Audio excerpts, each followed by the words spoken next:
Assalamualaikum warahmatullahi wabarakatuh. Banyak informasi yang beredar bahwa ketika kita gagal bayar di aplikasi pinjol legal sudah lebih dari 3 tahun, maka semua hutang kita akan dianggap lunas. Loh, kok bisa? Emang beneran bisa gitu ya?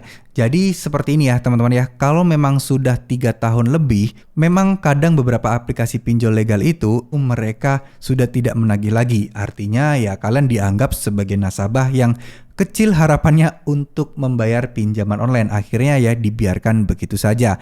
Tapi apakah utang kita dianggap 100% lunas? Menurut saya tidak ya teman-teman. Kenapa? Karena ketika kalian sudah masuk ke Slik OJK, ya ini untuk yang sudah dimasukkan ke Slik OJK, maka selamanya akan ada di situ, maka selamanya akan membebani kalian. Dan inilah kenapa banyak pakar-pakar ekonomi bilang resiko galbay pinjol terberat itu adalah ya Slik OJK tadi.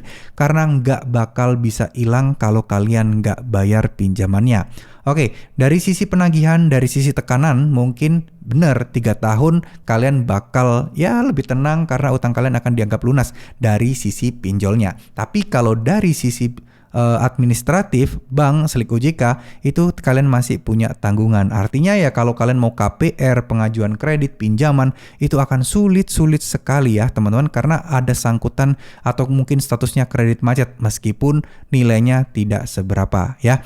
Jadi banyak yang bilang juga nih Slik OJK atau BI Checking itu akan dibersihkan atau diputihkan itu setelah 2 tahun. Enggak juga. Banyak kok yang kasusnya pinjam di kartu kredit, dipinjol sampai 3 tahun 4 tahun masih ada tuh, padahal nominalnya cuma puluhan ribu, nggak sampai ratusan ribu. Tapi ketika mengajukan KPR tidak bisa karena masih ada tanggungan yang belum terselesaikan.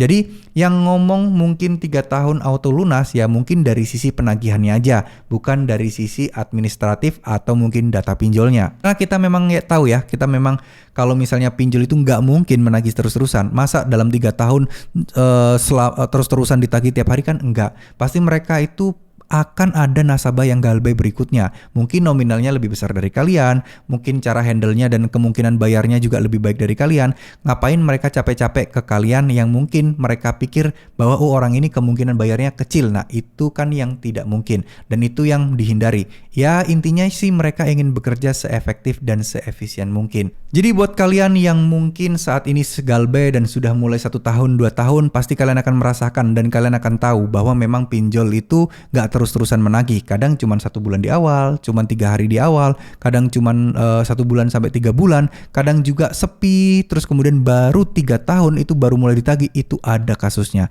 Jadi memang beragam macam-macam tergantung SOP pinjol dan pihak atau tim penagihan dari pinjol tersebut. Karena kemarin saya juga baru dengar ada yang galbay di Ada Kami itu 3 tahun baru ditagih lagi. Setelah mungkin ya 3 bulan pertama ditagih terus-terusan, terus gitu nggak ada kabar sama sekali, nggak ada penagihan, 3 tahun ditagih lagi. Kasusnya ada teman-teman. Jadi kalau bisa dibilang benar-benar akan membuat hutang pinjol kita lunas 100%, jawabannya sih enggak ya. Tapi kalau mungkin kita bisa beristirahat dengan tenang, tidak diganggu setelah 3 tahun, nah itu mungkin banget ya. Oke, semoga informasi ini bisa bermanfaat. Semoga ini bisa sedikit memberikan ya pencerahan kepada kalian, tidak berpikir sembarangan dan gegabah terkait masalah hutang pinjaman online. Dan semoga teman-teman yang saat ini sedang berhutang, galbay, bisa dimudahkan. Please niatkan diri kalian untuk membayar hutang kalian dan niatkan diri kalian akan meninggalkan pinjol selama-lamanya kalau bisa melunasi ini. Maka insya Allah akan dimudahkan dan akan diberikan jalan untuk bisa melunasi hutang-hutang kalian semua. Terima kasih. Mohon maaf jika ada salah-salah kata. Wassalamualaikum warahmatullahi wabarakatuh.